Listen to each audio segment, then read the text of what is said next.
అందరికీ నమస్కారం. మోహిత రచన ఎద్దెన్పూడి సులోచన రాణి గారు. చదువుతున్నది దేవి. 10వ ఎపిసోడు. చూడగానే లైక్ చేయడం మర్చిపోకండి. ఫోన్ ఒక నిమిషం నిశ్శబ్దంగా ఉండి మళ్ళీ మోగసాగింది. మోహిత తీయలేదు. తరుణ్ చేస్తున్నాడని తెలుసు. తను ఇంట్లోంచి వచ్చేసిన తర్వాత అతను చేస్తున్న మొదటి ఫోన్ కాల్ అతన్ని అవమానించిందట. ఎవరిని అవమానించారో తెలుస్తూనే ఉంది. ఓకే, తరుణ్ దగ్గర నుంచి దూరంగా వచ్చేసింది. వచ్చే ముందు చాలా బాధపడింది. తన నిర్ణయం యొక్క బాగోగు ఫలితాలు ఆలోచించింది. అన్నిటికంటే తన జీవితం తనకి ముఖ్యమనే సూచన ఎక్కువగా చూపించింది. ఇది అటు తండ్రికి ఇటు అత్తమామలకి ఎంతో బాధ కలిగిస్తుందని తెలుసు. తనేం చేయలేదు.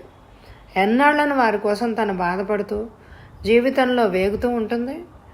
తను చేసిన పని మంచిదేనని తన నమ్మకం. మధ్యాహ్నమైంది. మోహిత క్లయింట్స్ని చూస్తోంది. ఒక్కొక్కరు వచ్చి వెళ్తున్నారు.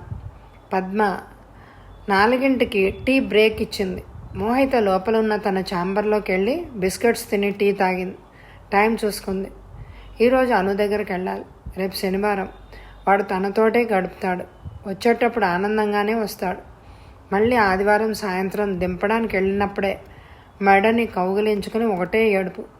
ఏడుస్తున్న వాడిని బలవంతంగా తన మెడ నుంచి వదిలించి, మమ్మీ వస్తుందమ్మా, అను మంచివాడు, మమ్మీ వచ్చే వరకు ఇక్కడే ఆడుకుంటాడు అంటూ అను నుంచి దింపేస్తుంది. ఆ దృశ్యం తలుచుకుంటే వాడి ఏడుపు గుర్తు వస్తూనే కళ్ళల్లో చివ్వున నీళ్లు తిరుగుతాయి. కానీ తప్పదు. ఈ లోకంలో ప్రతి మనిషి బాధపడాల్సిందే. బాధ లేని జీవితమే లేదు. ఆ బాధను మర్చిపోవడానికే మనిషి రొమాన్స్ని, కళలని, సంగీతాన్ని ఆశ్రయిస్తున్నాడు. ఇంతవరకు బాధకి ప్రత్యామ్నాయం మనిషికి దొరకదు కూడా. మోహిత కాఫీ కప్పు కడిగి షెల్ఫ్లో పెట్టి అద్దంలో ఒక సెకండ్ మొహం చూసుకుంది. తను మనోగత బాధల నీడలు మొహంలో ఏమన్నా ఉన్నాయా అని పరిశీలనగా చేసుకుంది. వృత్తిపరంగా ఉండే గాంభీర్యపు పరదా మొహంలోకి వచ్చేసింది. మోహిత చాలా ఉత్సాహంగా, ఈ ప్రపంచంలో అసలు బాధ అంటే ఎరగని వ్యక్తిలా ఉల్లాసంగా వచ్చి తన సీట్లో కూర్చుంది. ఈ సీట్ మహత్యం ఏమిటో కానీ తను ఇక్కడికి రాగానే పూర్తి ప్రొఫెషనల్ మనస్తత్వం వచ్చేస్తుంది. పద్మ కార్డ్స్ పంచింది. మోహిత బెల్ నొక్కి కార్డ్స్ చూస్తోంది. ఒక అప్లికేషన్ చూసి ఉలిక్కిపడింది. ఇంతలో గుమ్మంలో వినిపించింది, may I come in? Mohita తలెత్తి చూసింది. ఎదురుగా తరుణ్. అతన్ని తను కాదనలేని, తిరస్కరించలేని స్థితిలో వచ్చాడు. మోహిత అయోమయంగా చూసింది. ఆగ్రహం వెల్లువలా వచ్చింది. అతన్ని వెళ్ళిపో అని అరవాలనిపించి పెదవులు కంపించాయి. కానీ తమాయించుకుంది. తను అతనికి దొరికిపోవడం ఇష్టం లేదు. అతను ఇలా వచ్చినంత మాత్రాన్ని ఏమీ జరగదు. ఆ పాఠం అతనికి నేర్పాలి. చూస్తుండగానే మోహిత ముఖంలో ఆగ్రహం, బాధ వెల్లువ తీసేసినట్టు వెనక్కి వెళ్ళిపోయాయి. మొహంలో పక్కా ప్రొఫెషనల్ సీరియస్నెస్, ఆచ్ఛాదన వచ్చేసింది. గుటక మింగి తనని తాను నిగ్రహించుకుంది. ప్లీజ్ సిట్ డౌన్ అంది. అతను కూర్చున్నాడు. అతని కళ్ళు మోహితనే చూస్తున్నాయి. ఏంటి ప్రాబ్లం అంది కాగితాలు చూస్తూ. అక్కడ రాశాను అన్నాడు. నా జీవితంలో అను అనే అమ్మాయి ఉంది. ఈ విషయం నా భార్యకి పెళ్లికి ముందే చెప్పాను. అప్పుడు అర్థం చేసుకున్నట్లే భరోసా ఇచ్చింది. తర్వాత ఈ విషయం గురించి మా జీవితాల్లో రభస ప్రారంభమైంది. నేను అన్ను జ్ఞాపకం వదలలేను. అసలు అన్ను నాకు మరీ గుర్తుకు రావడానికి కారణం కూడా నా భార్య. ఆమె నన్ను ఎంతగా సుఖపెడుతోంది అంటే నేను పొందుతున్న ఈ సుఖానికి నాకే గిల్టీగా ఉంది. అన్ను ఎక్కడో ఏ బాధల్లోనో ఉంటే నేను ఇంత సుఖపడ్డం న్యాయమా అనిపిస్తోంది. అన్ను గురించి వెతుకులాట ఉధృతంగా చేశాను. అది నా భార్యకి ఇష్టం లేదు. నేను అన్నును మర్చిపోవాలని తను అనుకుంటోంది. అది నా కంఠంలో ప్రాణం ఉండగా జరగదు అని తెలియజేశాను. ఆమె నన్ను వదిలి కనీసం నాతో చెప్పకుండా, చర్చించకుండా వెళ్ళిపోయింది. నా కొడుకుని తీసుకుని హాస్టల్లో చేర్పించింది. ఏం చెప్తే ఆమె తిరిగి నా దగ్గరికి వస్తుంది? నేను అన్నుని మర్చిపోలేను. నా భార్యకు దూరంగా ఉండలేను. మీరు నా భార్యతో మాట్లాడతారా? నాకు ఏం సలహా చెప్తారు? మోహిత చదవడం పూర్తయింది. అయినా చెంపకి చెయ్యి అంచుకొని ఇంకా చదువుతున్నట్టే ఆ కాగితం వైపు చూస్తోంది. అతను ఓపిగ్గా, ప్రశాంతంగా. ఆమె ఆ కాగితంలోంచి తలెత్తడానికి చూస్తున్నాడు. మోహిత చివరికి శరీరంలో శక్తి అంతా ఉపయోగించుకున్నట్టుగా తలెత్తింది. అతని కళ్ళలోకి సూటుగా చూడబోయింది, కానీ సాధ్యం కాలేదు. మళ్ళా శక్తిని కూడదీసుకుంది. అతన్ని చూస్తూ చెప్పింది, మీ భార్య మీ దగ్గరికి రాదు, వెళ్ళమని కూడా మేము సలహా చెప్పాం అంది. ఎందుకని? తను ప్రాణంగా ప్రేమించే భర్త తనని ప్రేమించాలని ప్రతి స్త్రీ కోరుకుంటుంది. తను కోరుకున్న ప్రేమ భర్త దగ్గర దొరకని రోజున అది వ్యభిచారంగా భావిస్తుంది.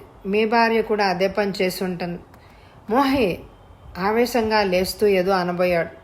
మోహిత చేత్తో వారిస్తూ మోహిత అని గుర్తు చేసింది. మీరు మా ఆఫీస్కి వచ్చారు, మీ కేసు గురించి చెప్పారు, సలహా అడిగారు. మాకు అర్థమైనంత వరకు చెప్పాం. ఇక మీ పని పూర్తయింది. ప్లీజ్ మోహి, నువ్వెంత నరకం పెడుతున్నావో తెలుసా? అతని కంఠం లేచింది. మోహిత బెల్ నొక్కింది. ఇంటర్కంలో నెక్స్ట్ కేస్ ప్లీజ్ అంది. తరుణ్ టేబుల్ మీదకి వంగి గుప్పిట బిగించి ఏదో ఆవేశంగా చెప్పబోతున్నాడు. గుడ్ ఈవినింగ్ మేడం వెనక నుంచి వినిపించింది. కమిన్ ప్లీజ్ మోహిత అంది. తరుణ్ ఆగ్రహం దవడ ఎముక బిగించి ఆపుకున్నాడు. ఒక్కసారి మోహితను చూశాడు. ఓకే. అతను గెరుక్కున వెనక్కి తిరిగి వెళ్ళిపోయాడు. మోహితకి తల దిమ్ముగా ఉంది. తర్వాత కేసు తన వృత్తి నైపుణ్యంతో యాంత్రికంగా చూసేసింది. 6 గంటలైంది. మోహిత బస్సులో బయలుదేరి అనువును ఉంచిన సెంటర్కి వెళ్ళింది. ఆయా ఎదురు చూస్తోంది. మమ్మీ రాలేదని ఏడుస్తున్నాడమ్మా. ఈరోజు అసలు పాలు తాగలేదు, అన్నం కూడా తినలేదు అని చెప్పింది. మోహిత అనుని గుండెలకు అదుముకుంది. వాడి పొట్టలో మొహం దాచుకుంది. వాడి స్పర్శ సేదతీరినట్టుగా ఉంది. నువ్వు కూడా లేకుండా ఉంటే నేనేమైపోయి ఉండేదాన్నో అనుకుంది. రాత్రి అయింది. మోహిత మంచం మీద పడుకునుంది. దోమలు ఎక్కువగా ఉండడంతో దోమతెర వేసుకుంది. అను గుండెల మీద మోహితను ఖర్చుకొని నిద్రపోతున్నాడు. వాడు ఇంటికి తీసుకొచ్చినప్పటి నుంచి డాడీ దగ్గరికి వెళ్దామంటూ ఒకటే ఏడుపు. మొదట తను కనిపించకపోతే తన కోసం ఎత్తుకుంటాడు. తను కనిపించగానే డాడీ అంటూ ఏడుపు లంఘించుకుంటాడు. ఆ చిన్నారి దృష్టిలో డాడీ మమ్మీ వేరువేరు కాదు. ఇద్దరు ఉంటే గానీ వాడికి ఆనందం రాదు. మోహితకి వాడిని పెంచడం కష్టంగా ఉంది. తను కష్టపడి డబ్బు సంపాదించి ఇవ్వగలదు, కానీ తరుణ్ ప్రేమని ఎలా ఇవ్వగలదు? అను ఇలా పెరిగి పెద్దవాడైతే ఎలాంటి వ్యక్తిత్వం గలవాడు అవుతాడు? తన మీద కోపగించుకుంటాడా? ఇదేంటి? అనుకి మళ్ళీ తరుణ్ పోలిక వారసత్వంగా రావడం లేదు కదా. ఏమో, కొన్ని ఇలాంటి చాలు అంటూ పోలికలు వస్తూ ఉంటాయి అంటారు. మోహితన్కి తరుణ్ మీద చాలా కోపంగా ఉంది. తను అతని జీవితంలో ఎంతో ఆనందంగా ఉండాలని అన్ని ప్రయత్నాలు చేస్తే అతనికి తను ఆనందంగా ఉన్నందుకు ఇంత గిల్టీగా అనిపించి అన్ను ఇంకా గుర్తుకు వచ్చిందట. అన్నునే పెళ్లి చేసుకోవాల్సింది అతను. చేసుకునేవాడేమో, కనీసం అన్ను కోసం బ్రహ్మచారిగా ఉండిపోయాను నేను అనే జ్ఞాపకమైన అతనికి సంతృప్తినిచ్చేదేమో. తను అది దక్కకుండా చేసింది. అదే మాటి మాటికి అదే భావన తనలో. తను అన్నుకి అతనికి మధ్య అడ్డుగా వెళ్ళానేమోనని. అన్ను జ్ఞాపకాలతో నిండిన అతన్ని తన స్వంతం అనుకోలేకపోయింది. అన్ను జ్ఞాపకం లేని తరుణ్ తనకు కావాలి. కానీ ఇది సాధ్యమా? అన్ను అతని మనసులో ఒక ముఖ్యమైన భాగం అయిపోయింది. అన్ను అంటే ఈర్ష్య కలుగుతోంది. కనిపిస్తే చంపేయాలన్నంత ద్వేషం వస్తోంది. ఇది ఏనాటి పగ? ఎలా తన మీద తీర్చుకుంటోంది అన్ను? అన్ను నుంచి తరుణ్ణి తను రక్షించుకోలేదా? అన్ను జ్ఞాపకం అతని మనసు నుంచి మాయమైన మరుక్షణం తనకి ఎంత ఆనందం అనిపిస్తుంది. అన్ను ఎంత అదృష్టవంతురాలు. అతని మనసులో ఆమె కోసం వేసిన రత్న సింహాసనానికి చెక్కు చెదిరే పరిస్థితే లేదు. మోహితకి అన్ను అంటే కలిగే ఈర్ష్యని నిగ్రహించుకోవడం సాధ్యం కావడం లేదు. కళ్ళలో నీళ్లు నిండుకున్నాయి. తరుణ్, అసలు నువ్వెందుకు కనిపించావు? నువ్వు నా జీవితంలోకి వచ్చింది ఇంత ఆవేదనను నాకు పంచడానికా? మోహితకి కళ్ళ వెంట నీళ్లు కారుతున్నాయి. తనకు తెలుసు తన మనసు తరుణ్ణి ఎంతగా కోరుకుంటోందో, ఎంతగా ప్రేమిస్తోందో. అదే మోహితకి ఎదురుగా కనిపిస్తున్న నరకం. తరుణ్ణి తను పూర్తిగా తనవాడిని చేసుకోలేదు. పోనీ ఆ అను కనిపిస్తే? కానీ మోహితకి వెరుపుగా ఉంది, భయంగా ఉంది. ఆ అన్ను ఎలాంటి పరిస్థితిలో ఉందో అది తను ఎదుర్కోవడానికి సిద్ధంగా లేదు. ఆలోచిస్తూ ఉంటే మోహిత కళ్ళ ముందు ఒక దృశ్యం కదిలింది. ఆ రోజు పెళ్ళైన కొత్తల్లో తరుణ్ ఫ్రెండ్ రాజా కూతురు పుట్టినరోజు. త్వరగా వచ్చేస్తానని చెప్పాడు తరుణ్. కానీ ఆఖరి క్షణంలో అతనికి వీలు కాలేదు. నువ్వు వెళ్ళి వచ్చాయి, నాకు కుదరదు మోహి అని చెప్పేశాడు.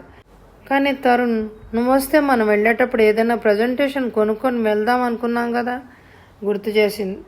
ఓ మోహి, ఏదో ఒకటి ఇచ్చేయి, ఇంట్లో ఉన్నది ఏదైనా చూసి ఇచ్చేద్దు అని ఫోన్ పెట్టేశాడు. టైం చాలా అయింది. అప్పటికే రాజా భార్య 2 సార్లు ఫోన్ చేసింది. ఇప్పుడే వచ్చేస్తున్నానంది. మోహితకి ఏం బహుమతి తీసుకెళ్లాలో తెలియలేదు. గదిలో చూసింది. తరుణ్ పుస్తకాల అల్మరాలో ఒక బొమ్మ కనిపించింది. ఆడపిల్ల బొమ్మ. పెళ్లి కూతురు ముస్తాబులో తల కాస్త వంచి చాలా అందంగా ఉంది. మోహిత దాన్ని ప్యాక్ చేసి తీసుకెళ్లి ఇచ్చేసింది. మోహితని రాజా దంపతులు మళ్ళీ ఇంటికి తీసుకొచ్చి దించారు. మోహితని రాజా అభినందించాడు. అసలు తరుణ్ పెళ్లి చేసుకుంటాడని మేమెవరూ అనుకోలేదు. మీరు వాడి జీవితంలోకి వచ్చి చాలా మంచి పని చేశారు. వాడు కూడా మా అందరిలా సెటిల్ అయ్యాడు. వాడు మంచి కోరుకునే మాలాంటి స్నేహితులకి ఇప్పుడు తరుణ్ని చూస్తే ఎంత ఆనందంగా అనిపిస్తుందో. రియల్లీ తరుణ్ బెస్ట్ ఫ్రెండ్గా మిమ్మల్ని అభినందిస్తున్నాను. వాడికి మీరు జీవితం ప్రసాదించారు మోహిత అన్నాడు. వాళ్ళు వచ్చి దించిన అరగంటకి తరుణ్ వచ్చాడు. ఎంత ప్రయత్నించినా రాలేకపోయాను మోహి, నీకు వచ్చేటప్పుడు ఏమైనా ఇబ్బంది అయిందా ఎంతో ప్రేమగా అడిగాడు. లేదు అని తలదెప్పింది. రాజు వాళ్ళు వచ్చి దింపెళ్ళారు. రాజాని కలిసి చాలా రోజులైంది. ఏమన్నాడు అని అడిగాడు. మోహిత అతను కూర్చున్న సోఫా వెనక నుంచి కోటు బీరువాలో పెట్టడానికి వెళ్తోంది. అతను చేయి బట్టి దగ్గరగా లాగాడు. మోహిత అతని సోఫా వెనక్కి వచ్చింది. చెయ్యి అందుకొని చేతిలో కోట్ పక్కన పడేసి ఆ చేతిని బుగ్గ కానించుకున్నాడు. నువ్వు సుఖంగా ఆనందంగా ఉండాలి, ఇది నా జీవిత ధ్యేయం మోహి. వ్యాపారం పెరగడంతో చిన్న చిన్న ఆనందాలు మనం దూరం అవుతున్నామేమో అని అనిపిస్తోంది. నిజం చెప్పు, ఈరోజు రాజా వాళ్ళ ఇంటికి నేను వచ్చి తీసుకెళ్ళలేదని నీ కోపం వచ్చిందా? లేదు, నేను చాలా ఆనందంగా ఉన్నాను. మోహిత వెనక నుంచి అతని మెడ చుట్టూ చేతులు వేసింది. I'm so lucky. అతను మోహిత మొహం పట్టి బలవంతంగా ఎత్తి కళ్ళలోకి వెతుకుతున్నట్టు చూస్తూ, నిజంగానా? నిజంగా అంటున్నావా? నిజం చెప్పు అన్నాడు. నిజంగా అంది. అతను మోహిత తలని భుజానికి అదుముకొని చెంప మీద చెంపాంచాడు. నీకంటే నేను చాలా అదృష్టవంతుణ్ణి మోహి అన్నాడు. ఆ మాటలు అంటుంటే అతని కంఠం చాలా ఆర్తిగా ఉంది. అతని కంఠం, అతని చెంప స్పర్శ, మెడ చుట్టూ అతని బిగించిన చెయ్యి మోహితకి స్వర్గసుఖం తెలుపుతున్నట్టుగా ఉంది. మనసా వాచ తను అతనిలో ఐక్యమైన భావన కలగసాగింది. తరుణ్ణి పెళ్లి చేసుకునే రోజున ఎంత ఆనందం! ఒక గుప్త నిధిలాగా తన కోసం ఇక్కడ ఎదురు చూస్తోందని కల్లో కూడా అనుకోలేదు. తరుణ్ తరుణ్ అతన్ని కంఠం దగ్గరకు అదుముకుంది.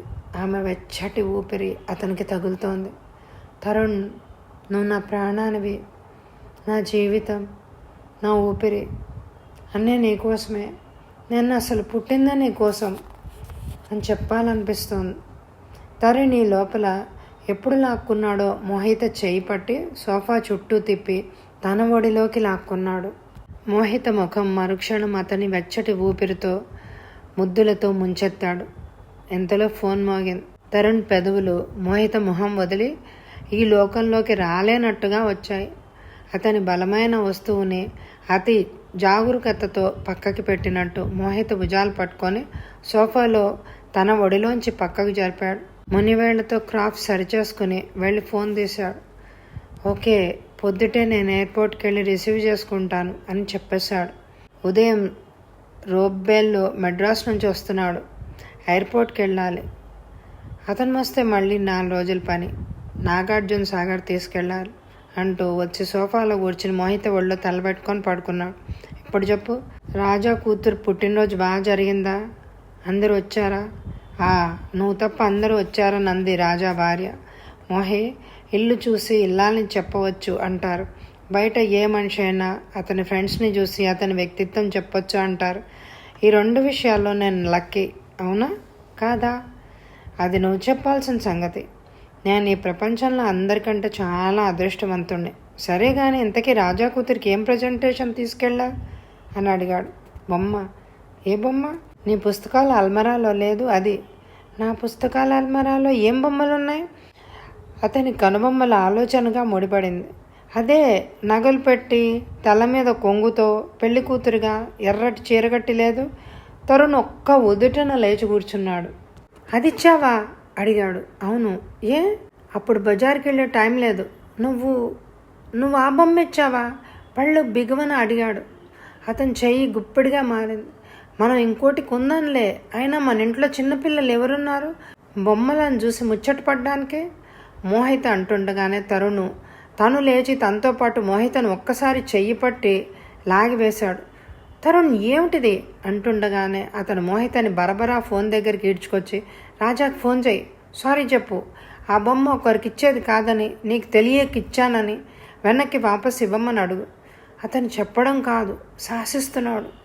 మోహిత అతని వైపు అయోమయంగా చేష్టలు ఉడిగిన దానిలాగా చూస్తోంది. చెయ్యి వెంటనే అతను తొందర చేశాడు. తరుణ్ నీకు మతిపోయిందా అంది.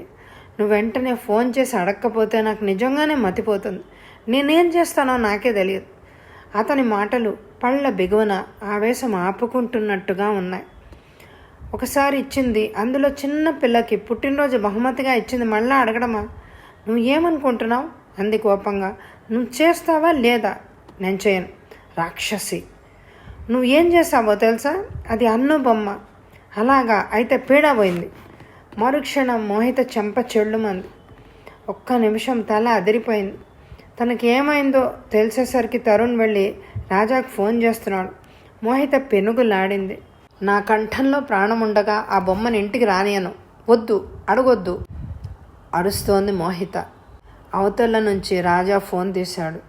హలో అన్నాడు. రాజా, మోహిత మీ అమ్మాయికి ఇచ్చిన బొమ్మ వాపసు కావాలి. సారీ, ఏమనుకోవద్దు, అది నాకు చాలా మోహిత తెలియకిచ్చింది. అలాగే అలాగే, ఎందులో అనుకోవాల్సింది ఏముంది? రాజా అంటున్నాడు. మోహిత తరుణ్ని తోసి ఫోన్లో చెప్పేసింది. రాజు, ఇవ్వద్దు, వాపసు ఇవ్వద్దు, ఇస్తే నన్ను చంపినంత ఒట్టు. అది నేనిచ్చాను అరిచింది. రాజా ప్లీజ్ అర్థం చేసుకో, నేను వస్తున్నాను, ఆ బొమ్మను తీసుకొస్తాను, ఉంటాను. తరుణ్ ఫోన్ పెట్టేశాడు. నువ్వు వెళ్ళడానికి వీల్లేదు. మోహిత అతన్ని పట్టుకొని వెళ్లకుండా తన పంతను నెగ్గించుకోవడానికి చూసింది, కానీ సాధ్యం కాలేదు. అతను తలుపేసి వెళ్ళిపోయాడు. మోహిత నిశ్చేష్టురాలు అయిపోయింది. తరుణ్ తనని కొట్టాడు. ఎప్పుడు ఎవరి చేత ఒక చిన్న చెంపదెబ్బ కూడా తినలేదు. మోహిత అర్ధరాత్రి నడుచుకుంటూ ఒంటరిగా ఇంటికి వచ్చేసింది. అర్ధరాత్రి కాలింగ్ బెల్ మోగితే విశ్వనాథం గారు వచ్చి తలుపు తీశారు. ఎదురుగా నైట్ గౌన్లో చెదిరిన తలతో కలలో నడుస్తూ వచ్చిన దానిలా మోహిత. ఏమైందమ్మా అన్నారు ఆయన కంగారుగా. డాడీ, మోహిత ఏడ్చేసింది. మోహిత జరిగిందంతా చెప్పింది. తరుణ్ చేసింది తప్పే, నువ్వు రావడం సరైన పనే అని తండ్రి అన్న తర్వాత మోహిత మనసు శాంతించింది. ఒక గంట తర్వాత మళ్ళీ కాలింగ్ బెల్ మోగింది. ఆయనే వెళ్ళి తలుపు తీశాడు. ఎదురుగా తలకి దెబ్బ తగిలి రక్తసిక్తమైన బట్టలతో తరుణ్. అంకుల్, యాక్సిడెంట్ అయింది. అతన్ని ఆ క్షణంలో ఏమీ అడగలేకపోయాడు. లోపలికి తీసుకువచ్చి మంచం మీద కూర్చోబెట్టి కాయం తుడిచి కట్టుకట్టారు. మోహితతో గొడవ పడ్డాను. రాజా వాళ్ళ ఇంటికెళ్ళి తిరిగి వస్తుంటే మోహితని కొట్టానని నేను అన్యమనస్కంగా ఆలోచిస్తూ లారీకి గుద్దేశాను. ఇక్కడికి దగ్గరలోనే అవడం వల్ల మోహిత తెలియకుండా ఇంటికి వెళ్లకుండా ఇటు మీ దగ్గరకు వచ్చేసాను. నా వల్ల ఒక పెద్ద పొరపాటు జరిగింది అంకుల్. పిచ్చి ఆవేశం వచ్చింది. మోహిత ఒంటి మీద చేయి చేసుకున్నాను. జరిగిన దానికి నేను పశ్చాత్తాపడుతున్నాను అనేది చాలా చిన్న మాట. నన్ను మీరు క్షమించండి అంకుల్. మోహితకి మొహం ఎలా చూపించాలో నాకు తెలియడం లేదు. మోహిత మీకు ఇది చెప్పకముందే నేను చెప్దామని వచ్చాను అన్నాడు. ఆయనకు అతను జరిగిన దానికి ఎంత వ్యధ చెందుతున్నాడో అర్థమవుతూనే ఉంది. మోహిత వచ్చింది. తన గదిలో పడుకుంది. వచ్చిందా అన్నాడు. అవును, నడుచుకుంటూ ఒంటరిగా వచ్చింది. మై గాడ్, ఇంత అర్ధరాత్రి! నేను వెళ్తాను అంకుల్ అన్నాడు లేస్తూ. ఆయన తరుణ్ చేపట్టి ఆపారు. తగ్గు స్వరంతో అన్నాడు. తరుణ్, ఇప్పుడే ఈ అపార్థం సరిచేసుకోండి. ఈ వేడిలోనే అది కరిగిపోవాలి. అంకుల్, నేనేం చెప్పినా వెళ్ళు. ఆయన భుజం తట్టి మోహిత గదివైపు తోశారు. తరుణ్ మోహిత గదిలోకి వచ్చి లైట్ వేశాడు. ఒక్కసారి వెలుగు రావడంతో మోహిత కళ్ళ మీద చేతులు ఉంచుకుంది. మోహి, ఐఎమ్ సారీ అన్నాడు. మోహిత మాట్లాడలేదు. ఒక్కసారి చూడు ప్లీజ్ అర్థించాడు. మోహిత కళ్ళు తెరవలేదు. ఏ బొమ్మ అయితే మన ఈ స్పర్ధకి కారణమైందో దేవుడు ఏం చేశాడో చూడు. జేబులోంచి తీసి చూపించాడు. మోహిత కళ్ళు తెరవకుండా ఉండలేకపోయింది. ఎదురుగా తరుణ్ చేతుల్లో చూపించాడు. బొమ్మ యాక్సిడెంట్లో తరుణ్ రక్తంతో తడిసి ముద్దై రూపం లేకుండా పోయింది. నేను కొట్టాను కదా, అందుకే ఇలా అయిపోయింది. దేవుడు శిక్ష చేశాడు. మోహిత అప్పుడే చూసింది అతని తలకు కట్టు. అతని మెడ చుట్టూ చేతులు వేసి కౌగిల్లో ఐమ్ సారీ తరుణ్ అంది. ఆ రోజు సాయంత్రం మోహిత అప్పుడే తన ఆఫీస్ నుంచి వచ్చి బేసిన్ దగ్గర మొహం కడుక్కుంటోంది. ఇంతలో కాలింగ్ బెల్ మోగింది. మొహం తుడుచుకుంటూ వెళ్ళి తలుపు తెరిచింది. హలో, ఎదురుగా రఘురామ్ గారు. Good evening sir. రండి సార్ అంది లోపలికి దారి తీస్తూ. ఆయన లోపలికి వచ్చి కూర్చున్నారు. ఎలా ఉన్నావు మోహి అన్నారు ఆయన. ఇదిగో ఇలా ఉన్నాను సార్ అంది మోహిత. తనకేం బాధ లేనట్టు, తన జీవితంలో ఏం మార్పు లేనట్టు, తనకి ఏ లోటు లేనట్టు ప్రవర్తిస్తోంది. రఘురామ్ గారి నిశీత దృష్టికి మోహిత కళ్ళల్లో సదా కాంతులునే ఉత్సాహం లోపించినట్టు తెలుస్తూనే ఉంది. టీ తాగుతారా సార్ అని అడిగింది. వద్దు అనాలని అనిపించలేదు ఆయనకి. మోహిత నవ్వింది. మీరు నా చేతి టీ తాగి చాలా రోజులైంది సార్ అంది. మోహిత టీ కలుపుతూ ఉంటే ఆయన ఆ ఫ్లాట్ కలియ చూస్తూ ఇక్కడెలా ఉంటున్నావు మోహి అన్నారు. ఈ చోటుకి ఏమైంది సార్ అంది. నువ్వు ఉండాల్సిన స్థలం కాదు. మనం కోరుకున్నవేవి దొరకవు సార్. ఒకసారి జీవితం రాజీ పడక తప్పదు. మోహిత నెట్టూరు పాపుకోవాలన్నా ఆగలేదు. మోహిత ఆయనకి బిస్కెట్స్ టీ తెచ్చిచ్చింది. ఆఫీస్లో వచ్చిన 2 కొత్త కేసుల గురించి చెప్పింది. రేణు అని బోటనీ లెక్చరర్గా చేస్తోంది సార్. ఆమె ఒక అతనితో ప్రేమ వ్యవహారం చేసింది. ఇద్దరు పెళ్లి చేసుకున్నారు. ఉదయ్కి రేణు పరిచయం ముందే ఒక పెళ్ళయింది. 2 పిల్లలు ఉన్నారు. భార్య పోయింది. ఇప్పుడు ఇద్దరి మధ్య ఆ పిల్లల గురించి పెద్ద సమస్య తలెత్తింది. రేణు పిల్లల్ని హాస్టల్లో పెట్టమంటోంది. ఉదయ్ అలా వీల్లేదంటాడు. పిల్లలు 2 ఆడపిల్లలు. నాకు ఇంట్లో తన పర్యవేక్షణలోనే పెరగాలి అంటాడు.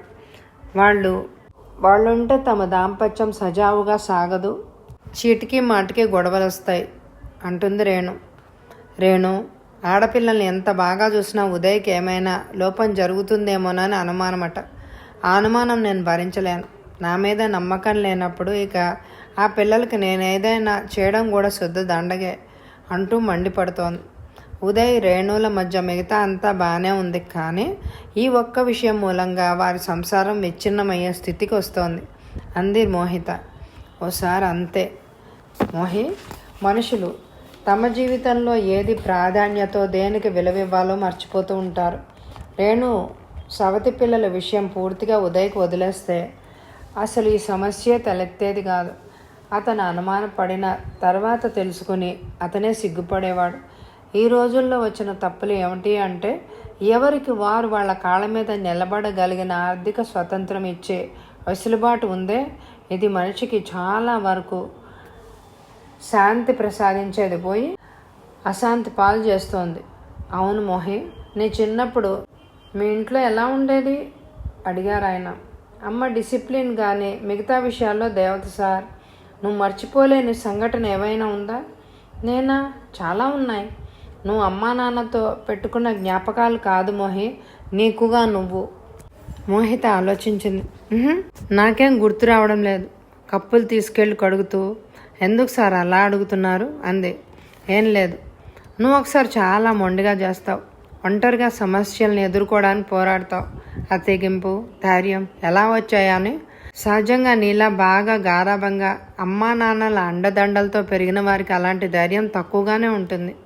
నేను నచ్చు మా నాన్న పోలికి సార్. మా అమ్మ ఎప్పుడు అంటూ ఉండేది. అలాగా అన్నారు ఆయన. నేను వస్తాను మోహి అంటూ ఆయన లేచారు. ఏంటి సార్ మీరు వచ్చారు, ఏం చెప్పలేదు, వెళ్ళిపోతున్నారు అంది నిష్ఠూరంగా. ఊరికే వచ్చాను మోహి. తరుణ్ణి కాదని ఒంటరిగా బ్రతకడానికి పోరాడుతున్న మోహి ఎలా ఉందో చూద్దామని వచ్చాను. ఎలా ఉన్నాను సార్? ఓకే, పర్వాలేదు, కానీ పూర్తి ఓకే మాత్రం కాదు. నీ బాధ ఏంటో ఈ ప్రపంచానికి అస్సలు తెలియకుండా జాగ్రత్త పడ్డంలో మాత్రం నువ్వు పూర్తిగా ఓకే. కానీ ఈ 4 గోడల మధ్య నీకు నచ్చని ఈ జీవితం నువ్వు బలవంతంగా అనుభవించడంలో మాత్రం నువ్వు ఓడిపోకుండా ఉండడానికి చాలా కష్టపడుతున్నావు మోహి. కానీ ఒకటి మాత్రం జాగ్రత్త, నీ వృత్తి ఉందే అది ప్రమాదాలమయం. నువ్వు జాగ్రత్తగా ఉండాలని నేను ప్రత్యేకించి చెప్పనవసరం లేదనుకుంటా. మోహిత తనకి తెలుసు అన్నట్టు తలోపింది. అంతలో ఇలా తరుణ్కి దూరంగా ఉన్నానని తెలిస్తే తను ఇంకా లోకం అవుతుందని కూడా తెలుసు. రఘురామ్ గారు వెళ్ళిపోయారు. మోహిత తలుపేసి వచ్చి పడుకుంది. కోమలి వంట చేసి వెళ్ళింది. భోజనం సిద్ధంగా ఉంది. మోహిత మంచం మీద పడుకొని పైకప్పు కేసు చూస్తోంది. అనుని ఈరోజు కేర్ సెంటర్లో వదిలి వచ్చింది. వాడు ఏడుస్తున్నాడు. ఆ ఏడుపు గుర్తొస్తుంటే ప్రాణం దొరుక్కుపోతోంది. గుండెలు చెరువవుతున్నాయి. ఆ బాధ అనుభవించడం మినహా మరో మార్గం లేదు. చాలా బాధగా ఉంది. జరుగుతుందంతా తన ప్రమేయం లేకుండా తను కాలం చేతిలో బొమ్మలా అనిపిస్తోంది. సలసల కాగే నూనెలో చేయబెట్టినంత బాధ. పళ్ళు బిగించి ఆ బాధల్ని భరించడం. తను భరించలేకపోతే అను జీవితం రేపు ఇంకో రకంగా ఉంటుందేమోనని భయం. అను కోసం తను ఇది భరించక తప్పదు అనే ఆలోచన గుర్తొస్తే కాస్త హాయిగా ఉంది. అను పుట్టినప్పుడు ఎంతో సంతోషం పొందింది. కల్లో కూడా అనుకోలేదు ఇలా అవుతుంది అని. మనసు నిండా జ్ఞాపకాల తెరలు. అని పుట్టినరోజు ఆ నెలలోనే. కంపెనీ వారోత్సవాలు కూడా అదే తేదీ. రెండు ఒకరోజు అవడం అందరికీ ఆనందంగా అనిపించింది.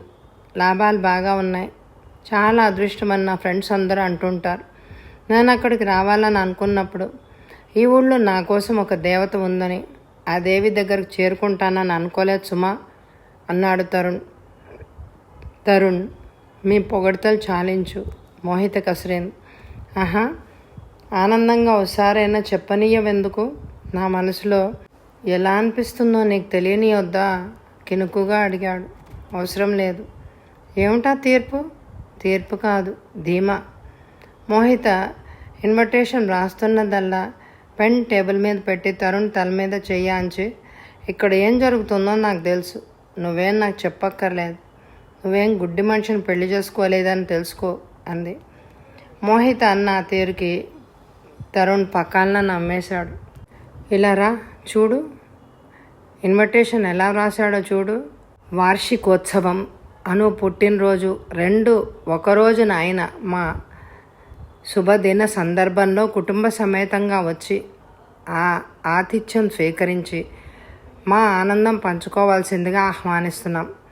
తరుణ్ కళ్ళు మూసుకొని రెండు చేతులు తల వెనక్కి పెట్టుకొని కుర్చీలో వెనక్కి ఆనుకొని, ఏది మళ్ళీ చదువు అన్నాడు.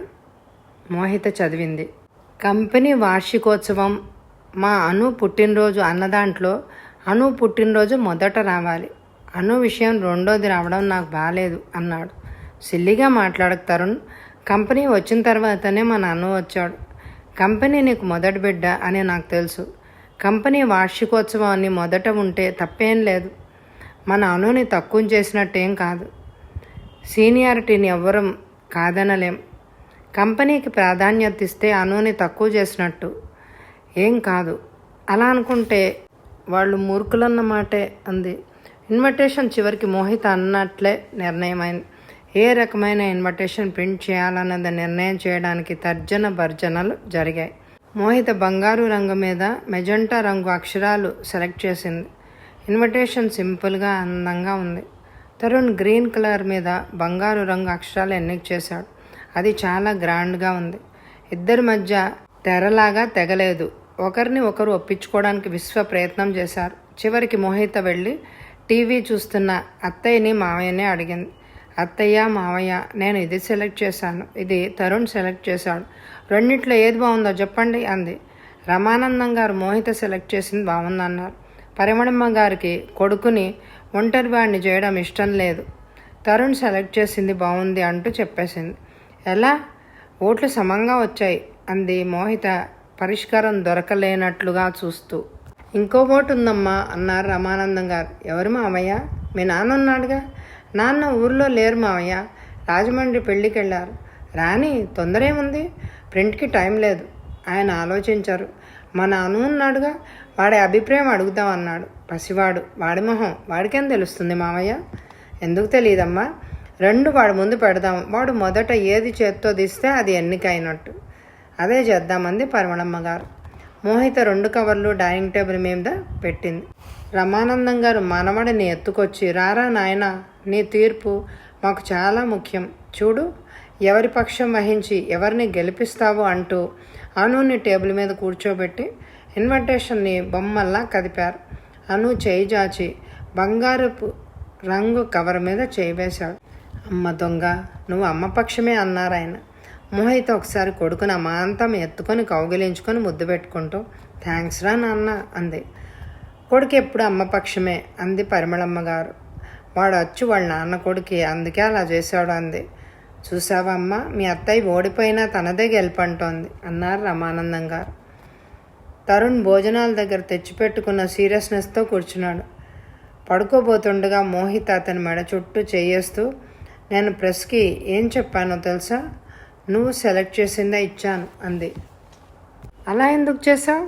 చెయ్యాలనిపించింది. మరి ఇందాక హంగామా అంటే మరీ పంతం నెగ్గించుకోవాలని అనిపించింది. కానీ నేను గెలిచానుగా. ఇప్పుడు నీకు ఛాన్స్ ఇవ్వడంలో ఆనందంగా ఉంది. నీ ఉదారత్వం నాకేం అవసరం లేదు. అసలు మన పెళ్ళే నా ఉదారత్వం. అదేమిటి? అవును మరి. నువ్వు నన్ను ఏమైనా ప్రేమించావా? పెళ్లి చేసుకుంటానని మా నాన్నని అడిగావా? పెద్దవాళ్ళు అడిగారు. మొదట ఒప్పుకున్నది నేనే కదా. అలా అన్నకు ప్లీజ్. అతను చేయి చాచి మోహిత నోరు మూసేశాడు. నాకు తెలుసు నువ్వు జీవితాంతం నన్ను ఏదో విషయంలో దెప్పుతావని. ఆ అవకాశం నేను ఇచ్చానని. కానీ మోహి, నాకేం తెలుసు? నువ్వు పరిచయమైన కొత్త. నువ్వంటే ఇష్టమే కలిగింది. ఒక ఆడపిల్ల పట్ల అలాంటి భావం కలగడం అదే ప్రథమం. నాకు కంగారుగా అనిపించింది. ఇది కొద్ది రోజులుంటే నా ప్రేమను ప్రకటించగలిగే అవకాశం, ధైర్యం వచ్చేవేమో. కానీ మన పెద్దవాళ్ళు నాకు ఆ ఛాన్స్ లేకుండా చేశారు. ఇంకా టైం ఇచ్చినట్టయితే నేను చచ్చినా చేసుకునేదాన్ని కాదు. ఎందుకుట? నీ రక్తంలో మరో అమ్మాయి జ్ఞాపకం ఉంది. ఎంత జీర్ణించుకుని ఉందని నాకు అప్పుడు అంతగా తెలియదు కాబట్టి. మోహిత అంటుండగానే తరుణ్ మోహితను దగ్గరగా లాక్కొని తన పెదవులతో నోరు మూసేశాడు. చాలాసేపటి తర్వాత అతను తన దిండు మీదకి వెనక్కి వాలి పడుకుంటూ థ్యాంక్ గాడ్ అలా జరగలేదు అనుకున్నాడు.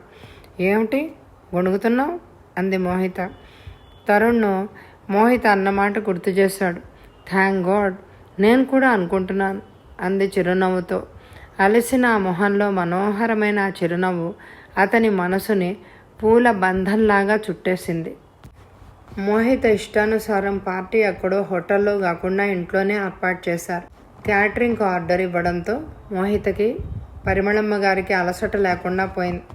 ఇంటా బయట గేటుకి అంతా లైట్ల తోరణాల పరుగులు తీస్తున్నాయి. తరుణ్ పరిమళమ్మ గారికి, రమానందం గారికి, విశ్వనాథం గారికి బట్టలు తెచ్చాడు. మోహిత ప్రత్యేకంగా చీర తెచ్చాడు. అమ్మో, నీకింత మంచి సెలక్షన్ వచ్చని నాకు తెలియదు సుమా అంది ఆనందంగా. అది సాయంత్రం కట్టుకొని అత్తగారు ఇచ్చిన నగలు పెట్టుకొని తరుణ్కి చూపించింది. ఎలా ఉన్నాను అంది. చాలా బాగున్నావు. అమ్మ భాషలో చెప్పాలంటే అచ్చు లక్ష్మీదేవిలాగా ఉన్నావు. తరుణ్, నేను చాలా మారిపోతున్నాను. నాకు భయం వేస్తోంది సుమా.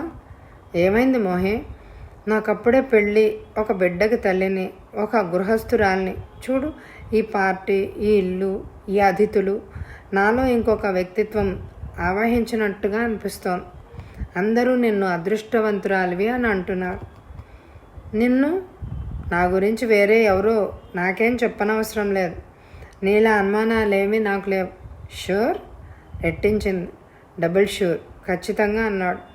మోహితను దగ్గరికి తీసుకుంటూ, నీలో అప్పుడప్పుడు నీ ప్రొఫెషన్కి దూరం అవుతున్నానా అనే ఘర్షణ నేను చూస్తున్నాను మోహి. నాకు అలాంటిదేం లేదు. ఇదివరకటి కంటే బాగుంది జీవితం. నా బిజినెస్ మీద నేను ఇంకా ఎక్కువ ఏకాగ్రత చూపించగలుగుతున్నాను. నేను అలా ఎందుకు చేయలేకపోతున్నాను అంది. నేను నిన్ను నమ్మినంతగా నువ్వు నా మీద నమ్మకం ఏర్పరచుకోలేకపోతున్నావు కాబట్టి. అలా ఎందుకు జరుగుతోంది? అది నీ పిచ్చితనం. తరుణ్ తెచ్చిపెట్టుకున్న కోపంతో అంది. అమ్మా మోహి, శివరామ్ గారి ఫ్యామిలీ వచ్చారు. పరిమళమ్మ గారు పిలిచింది. వస్తున్నాను అత్తయ్య. మోహిత వెళ్తూ ఆగి తరుణ్ దగ్గరకు వచ్చి అతని చెవి దగ్గర రహస్యంగా సంభాషణ సశేషం గుర్తుపెట్టుకో అని వెళ్ళిపోయింది. చక్కటి పార్టీ ఏర్పాట్లు ఘనంగా జరిగాయి అని అందరూ అంటున్నారు. అందరూ మోహితని, తరుణ్ని అభినందించారు. శివరామ్ గారు అన్నారు, తరుణ్ మనిషికి సక్సెస్ వస్తే యవ్వనంలోనే రావాలయ్యా. అప్పుడే దాన్ని పూర్తిగా అనుభవించగలుగుతాడు. వయసు పెరిగిన కొద్దీ మనిషికి ఆ థ్రిల్ ఎంజాయ్ చేసే శక్తి కూడా తగ్గిపోతుంది. మీరిద్దరూ కన్నుల పండుగగా ఉన్నారు. 100 ఏళ్ల పాటు ఇలాగే ఉండాలి అన్నారు. మోహిత ఫ్రెండ్స్, తరుణ్ వైపు వాళ్ళు అందరూ కలిసి చాలా మంది అయ్యారు. మోహితకి అతిథులందరినీ చూసుకోవడం వల్ల ఒక్క క్షణం ఒకచోట నిలబడి మాట్లాడే అంత వ్యవధి లేకపోయింది. మోహిత, నిన్ను చూస్తుంటే చాలా గర్వంగా అనిపిస్తోంది అన్నారు రఘురామ్ గారు. మోహి, మీ అమ్మ ఉంటే ఎంత సంతోషించేది అన్నారు విశ్వనాథం గారు. ఇంతలో తరుణ్ వచ్చి మోహిత చేయి బట్టి లాక్కొచ్చాడు. కళ్ళజోడు పెట్టుకున్న ఒక యువకుడికి పరిచయం చేస్తూ, నా క్లాస్మేట్ సతీష్ అంటూ పరిచయం చేశాడు. సతీష్ వైపు తిరిగి సతీష్ అంటూ చెప్పబోతుంటే సతీష్ 2 చేతులు ఎత్తి, ఆగు, నువ్వు పరిచయం చేయనవసరం లేదు, నాకు తెలుసు నీ శ్రీమతి అవునా అంటూ చేతులు జోడించి నమస్కారం చేసి, అన్నుగారు, నేను వీడి చిన్నప్పటి ఫ్రెండ్ని, క్లాస్మేట్స్ మీ. సతీష్ తరుణ్ వారించినట్టు చూశాడు. చెప్పండి అన్నుగారు, మీరు మా వాడు ఎలా కలుసుకున్నారు? ముందు ఆ కథ నేను వినాలి. అమ్మ తరుణ్ పెళ్ళైందని రాసింది, ఇన్విటేషన్ కార్డు నాకు పంపలేదు. నాకు చాలా కోపం వచ్చింది. ఒకటి, వాడి తప్పు కూడా లేదు. నేను స్టేట్స్లో 3 నెలలకు ఒకసారి అడ్రస్ మారిపోతూ గడుపుతూ ఉంటానులేండి. సతీష్ ప్లీజ్ అన్నాడు తరుణ్ చేపట్టి లాగుతూ. మోహిత నిటారుగా అవడం అతను గమనిస్తూనే ఉన్నాడు. ఈమె అన్ను కాదు, మోహిత అన్నాడు తరుణ్. వాట్, అంటే నువ్వు అన్నుని పెళ్లి చేసుకోలేదా? ఆశ్చర్యంగా అడిగాడు. నేను నమ్మలేకపోతున్నాను తరుణ్, నువ్వు ఇంకో అమ్మాయిని పెళ్లి చేసుకోవడమా? అతని కళ్ళల్లో ఆశ్చర్యం. తరుణ్ సతీష్ని చేయబట్టి దూరంగా లాక్కెళ్ళాడు. మోహిత నిలబడిపోయింది. ఆ ముఖంలో అరగంట క్రితం ఉన్న ఆనందం, కళ ఆవిరైపోతున్నాయి. ఎవరెవరో వచ్చి పలకరిస్తున్నారు, అభినందిస్తున్నారు. మోహిత యాంత్రికంగా జవాబులు చెప్తోంది. మోహితకు హఠాత్తుగా ఈ మనుషులు, ఈ పార్టీ ఒక గందరగోళంగా, అందులో తను సంబంధం లేని వ్యక్తిగా అనిపించసాగింది. రాత్రి పొద్దుపోయింది. అంతటా నిశ్శబ్దం. మోహిత నైటీ వేసుకుంది. పడక గదిలో కూర్చునుంది. ఆ గది ఉండి ఉండి కలియ చూస్తోంది. నువ్వు అన్నుని చేసుకోలేదా? నేను నమ్మలేకపోతున్నాను. సతీష్ మాటలే చెవుల్లో ప్రతిధ్వనిస్తున్నాయి. ఈ గది తనకి పరాయిదిగా అనిపిస్తోంది. ఈ గది అన్నుది. అన్ను గదిలో, అన్ను జీవితంలో తను చొరబడినట్టుగా ఉంది. ఈ రోజు కోసం ఎంత సంతోషంతో ఎదురుచూసింది. ఈ రోజంతా కూడా ఒక చేదు జ్ఞాపకంగా మారిపోయింది. సతీష్ తరుణ్ మోహిత అనే అమ్మాయిని చేసుకున్నాడంటే నమ్మలేకపోతున్నాడు. అన్నుకింత ద్రోహం చేస్తావా అన్నట్టున్నాయి అతని చూపులు. భగవంతుడా! మోహిత చేతుల్లో మొహం దించుకుంది. నేనేం చేయాలి? నా జీవితం ఎట్టుగా ప్రయాణిస్తోంది. నేను అసలు ఇంకా ఇంట్లో ఎందుకున్నాను? ఉండాలంటే నరకంగా ఉంది, వెళ్ళిపోవాలంటే కష్టంగా ఉంది. జీవితం సులభంగా లేదు. మోహిత తల మీద చేయి పడింది. మోహి, తరుణ్ పిలుస్తున్నాడు. మోహిత తలెత్తలేకపోతోంది. అతని వైపు చూడలేకపోతోంది. మోహి, సతీష్ మన ఆనందం అంతా పాడు చేశాడు, నాకు తెలుసు. కానీ మోహిత మాట్లాడలేదు. తన తల మీద చెయ్యి విసురుగా తోసేయాలనిపిస్తోంది. కానీ ఆ పని కూడా చేయలేకపోతోంది. ఈరోజు ఈ రాత్రి ఇక్కడ ఒక గొడవ సృష్టించడం తనకిష్టం లేదు. మోహి పిలిచాడు తరుణ్. మోహిత మాట్లాడలేదు. తరుణ్ మోకాళ్ళ మీద మోహితకి ఎదురుగా కూలబడ్డాడు. I'm sorry Mohi, so sorry. Mohita ఒడిలో తలదాచుకుంటూ అన్నాడు. నీకు బాధ కలగడం, నన్ను చేయలేకపోవడం, ఓహో. అతని కంఠం విహ్వలంగా ఉంది. కాస్త ఓపిక పడతావా? నన్ను భరించగలుగుతావా? మోహితకి బాధతో పెదవులు బిగిసినాయి. కంఠం 2 చేతులతో నలుపుతూ, కాస్త ఓపిక పడతావా? నన్ను భరించగలుగుతావా అని అడిగితే ఏం చెప్పడం? నన్ను అసలు ఎందుకు పెళ్లి చేసుకున్నావు నువ్వు? మోహిత 2 చేతులతో అతని జుట్టు కుప్పెడిలో బిగించి అతని ముఖం లేవనెత్తుతోంది. నాకు తెలియదు అన్నాడు అతను. మోహిత అతను వదిలేసింది. ఏడుపు వచ్చింది. నువ్వు చేసుకోలేదు, నేను చేసుకున్నాను. భగవంతుడా, నేను ఇలా అవుతుందని అనుకోలేదు. ఏం చెయ్యను తరుణ్, నేనేం చేయను? నువ్వు నన్ను పెళ్లి చేసుకున్నావంటే నీ ఫ్రెండ్స్ కొంతమంది నమ్మలేకపోతున్నారు, నా మొహాన్ని అనేస్తున్నారు. మోహి, నీకు తెలుసు, నాకు తెలుసు. నువ్వు అతను ఆ క్షణంలో ఏం చెప్పలేని నిస్సహాయత కనిపిస్తోంది. నన్నేం చేయమంటావు చెప్పు? ఇలా వింటూ దులిపేసుకుంటూ బ్రతకమంటావా? వద్దు. మరేం చేయమంటావు? నన్ను నేను దగ్గర నుంచి వెళ్ళిపోమంటావా? వద్దు వద్దు. అతని చేతులు ఆమె నైటీ మీద బిగిశాయి. మరేం చేయమంటావు నన్ను? నాకు టైం ఇవ్వు మోహి, ప్లీజ్ నాకు టైం ఇవ్వు. అతడు హఠాత్తుగా లేచాడు. మోహితని చేయి పట్టి లాగి లేవదీశాడు. తను కుర్చీలో కూర్చుని మోహితని ఒళ్ళో కూర్చోబెట్టుకున్నాడు. నాకు టైం ఇవ్వు. అతని కంఠస్వరం ప్రాధేయతగా అడుగుతోంది. అతని తల ఆమె గుండెల్లో ఒదిగిపోయి ఉంది.